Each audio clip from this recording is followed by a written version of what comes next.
ಭಾಗ್ಯಲಕ್ಷ್ಮಿ ಬಾರಮ್ಮ.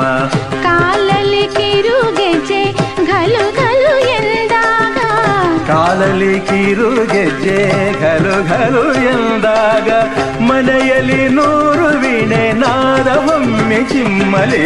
ಲಕ್ಷ್ಮೀ ಬಾರಮ್ಮ, ಭಾಗ್ಯಲಕ್ಷ್ಮಿ ಬಾರಮ್ಮ, ಬೆಳಗಲು ಮನೆಯನ್ನು ಸಿರಿದೇವಿಯೇ.